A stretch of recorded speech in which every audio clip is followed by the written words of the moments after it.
Nothing beats a good old overpowered main character trope in anime. There's a certain enjoyment we all draw from watching someone be overpowered that no one else can touch. It's a fantasy inside a fantasy that we all love to watch, and thankfully, the anime genre keeps producing amazing shows with overpowered MCs. Here's some of my favorites. Starting off the list at number 10, it's Tanya from the saga of Tanya the Evil. Imagine not believing in God, and in this case, a God who decides to give you one last chance to become a devout believer and turn yourself to faith by reincarnating you as Tanya von der Gurachov, a super powerful magical girl in the middle of an alternate universe in Germany during World War I. The saying is God works in mysterious ways, but this is more like God works in batshit crazy ways. Thank you, God, though, for giving this psychopath superhuman physical and magical abilities such as flight, energy manipulation, and beam emissions. And if that's not overpowered enough, Tanya also possesses masterful marksmanship, explosion manipulation, making bullets explode with the power of a nuke, telekinesis, and just in case, self-destruction. I wonder if Jesus had all of these powers too, but he was just too much of a nice guy to use them.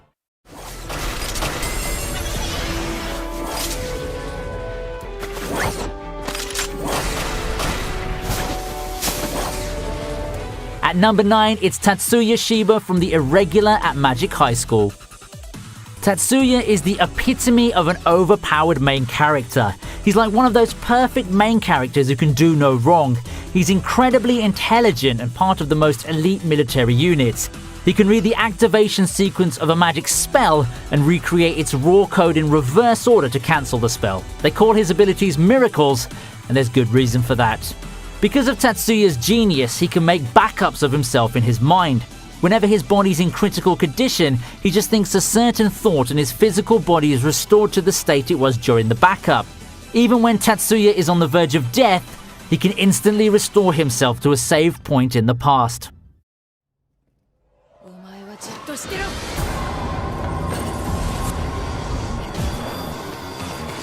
Moving on to number 8, we have Shiki from the Garden of Sinners. Shiki is from a family of demon hunters. Children born into the Ryogi family are generally raised with a male and female personality. Now, Shiki has incredible endurance, agility, and strength. She's capable of dispatching a horde of undead or even spirit-like beings, especially when in possession of a katana. However, what sets her above and beyond most, if not every single being in her universe, is her mystic eyes of death perception, an ability that allows the user to perceive the death of something, living or non-living, in the form of lines and dots on the target. When cut or stabbed, it causes the object to be sliced and killed with ease, or in the case of the dots, erase a being or object's entire existence completely.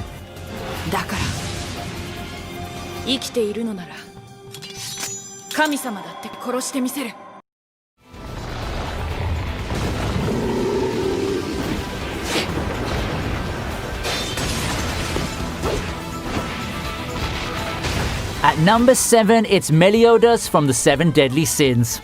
Meliodas is the former captain of not just one, but 2 of the most powerful groups in the world. His skill in battle is legendary, and his inherent power is full counter. This allows him to reflect attacks aimed at him back at the enemy, but with double the power. So the stronger his opponent, the stronger the full counter is. Plus, like all members of the Demon Clan, he's also capable of manifesting the power of darkness to morph into various shapes for a variety of purposes, such as forming wings to fly, reattaching limbs, and enhancing both his physical and magical abilities.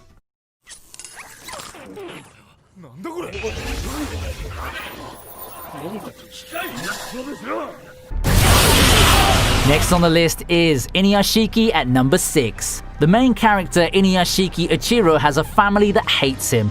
His only friend is his dog, Hanako. But worry not, by being in the right place at the right time, he's struck by a mysterious explosion and gets an upgrade to his old sick body with an advanced mechanical body, so this sad old man is now suddenly an amazing robot with all kinds of overpowered abilities.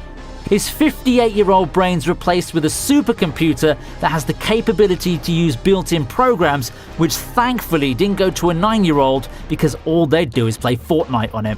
His shell is pretty much indestructible, and maybe it could be damaged by another robot, but thankfully there aren't any other evil robots out there. And just to name a few more powers: enhanced senses, robotic senses, telekinesis, healing properties, full technokinesis, technological adaptability, arm cannon, multi-target laser, self-destruction, and most importantly, the ability to shoot out of his finger while saying "bah, bah, bah, bah, bah."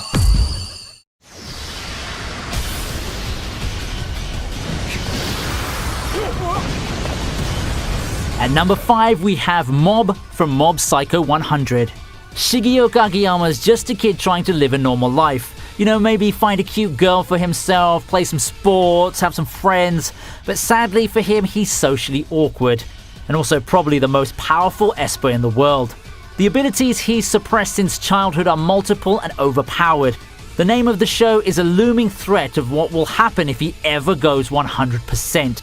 He doesn't have full control of his power, and as more emotional distress hits him, the more of his power leaks out, where 100% of it would put entire cities in danger. Even a low percentage of his power is pretty much unstoppable by anyone. Some of his abilities include telekinesis, astral projection, energy transfer, and most useful in Esper fights, the ability to drain other Esper's psychic energy.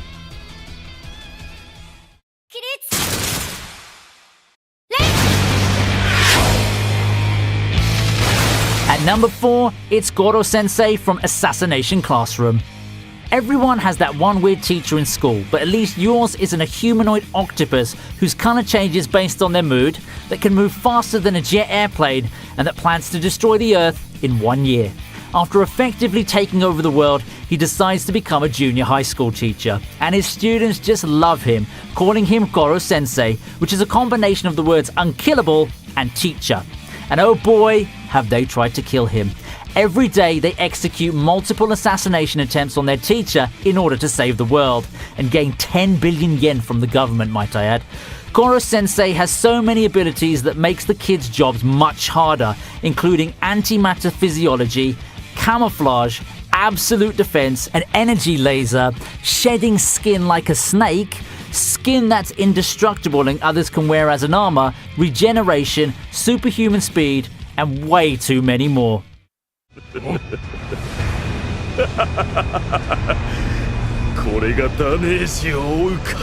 Next on the list at number 3, it's Momonga from Overlord. As the only player character in the world full of NPCs, he's the most powerful being in Yggdrasil, thanks to his own devotion to the game, but also his guildmates. He's a powerful magician / necromancer, and has all of the powerful items and NPCs his guild has collected at his disposal. He has 718 spells that he's memorized, some of which are damaging spells and necromancy spells that allow him to conjure powerful undead beings. The list of his abilities is too large to fit in any video under 2 hours long.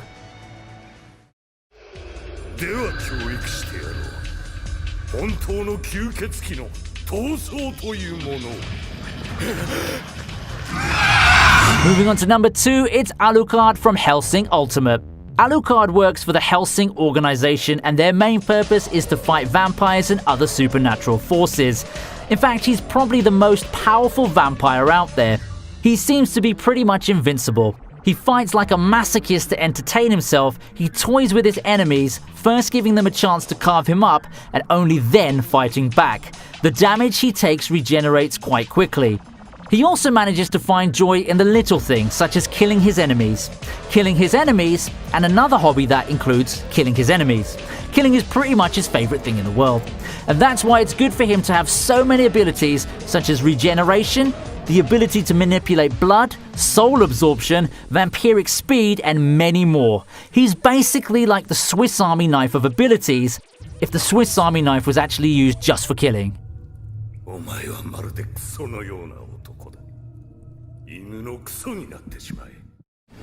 Awful being to exist in One Punch Man. He's a main character that's so overpowered that he suffers from an existential crisis, as he's now too powerful to gain any thrill from fighting.